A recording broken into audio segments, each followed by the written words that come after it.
रहा हूं, और वो ब्रेकिंग है मित्रों, वो ब्रेकिंग है जो आपको कोई टेलीविजन चैनल नहीं दिखाएगा। आपको मालूम है कि क्यूबाइब नेटवर्क हमेशा एक्सक्लूसिव रिसर्च के लिए जाना जाता है, और खास तौर से कोई ऐसी साइंटिफिक अगर कोई घटना हो जाए जिसमें विज्ञान का पूरी तरह से इन्वॉल्वमेंट हो, तो उसके तह तक जाने की कोशिश करती है। हमारी जो टीम है पर्टिकुलरली, वो साइंटिफिक रिसर्च की ही टीम है। और मैं एक बार फिर से अपने बैंगलोर के क्यूबाइब के टीम को बधाई देना चाहता हूं, और जो हमारी रिसर्च टीम बैंगलोर में है, और उसमें बहुत सारे इंजीनियर्स और डॉक्टर्स के इनपुट आते रहते हैं, और that team is led by our editor Pooja Francis.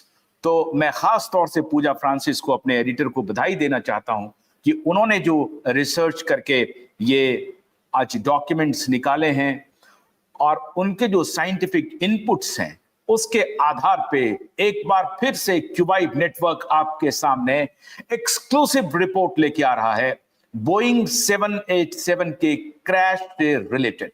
हमने कोविड के दौरान बहुत सारी तहकीकात की थी, आपको बताया।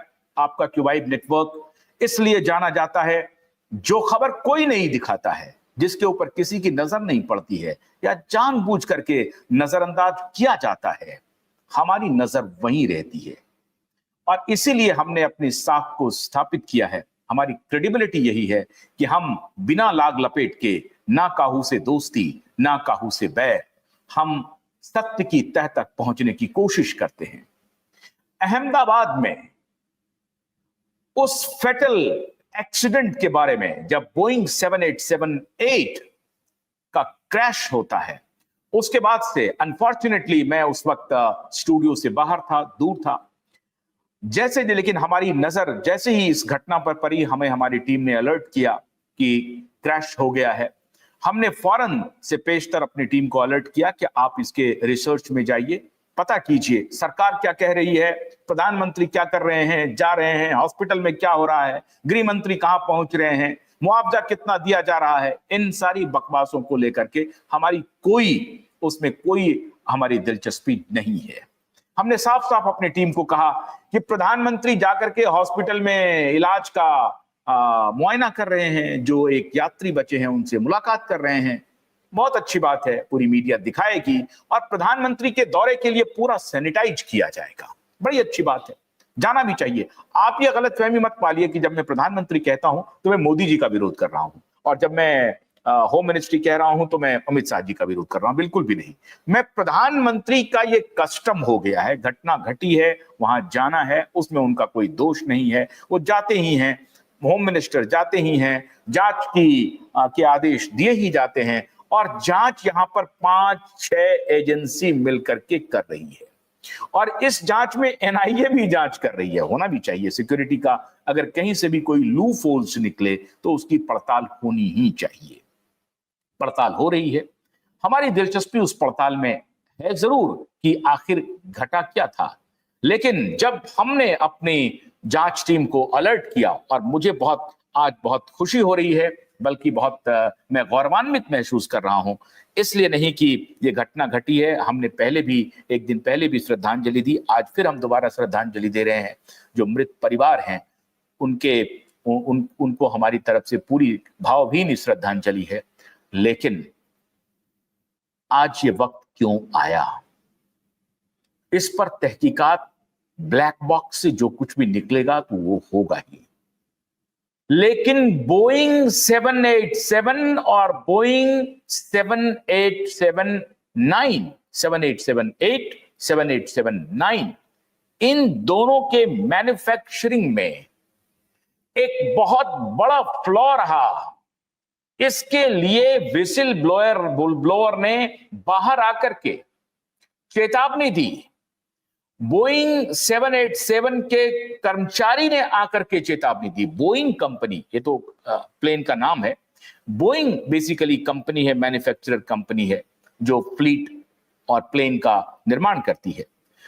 उस कंपनी के कॉम्पिटेंट कर्मचारी ने आज से साल भर पहले, एग्जैक्टली साल भर पहले, इसकी साल भर पहले से भी पहले सूचना दे रहे थे, लेकिन अप्रैल 2024 में उन्होंने अपना टेस्टिमनी दिया सीनेट के सामने, अमेरिकी सीनेट मेंबर ऑफ सीनेट के सामने उन्होंने अपना टेस्टिमनी दिया और उन्होंने कहा कि बोइंग के मैन्युफैक्चरिंग में बहुत जबरदस्त लूपहोल्स हैं, सिक्योरिटी नॉर्म्स को दरकिनार किया गया है, कंपनी का एजेंडा सिर्फ और सिर्फ प्रॉफिट रह गया है, कंपनी सेफ्टी नॉर्म्स को पूरी तरह से फॉलो नहीं कर रही है, टाइमलाइन मीट करने के लिए मैन्युफैक्चरिंग का दबाव है क्योंकि इस एयरक्राफ्ट को उन्हें अलग अलग देशों को बेचना है।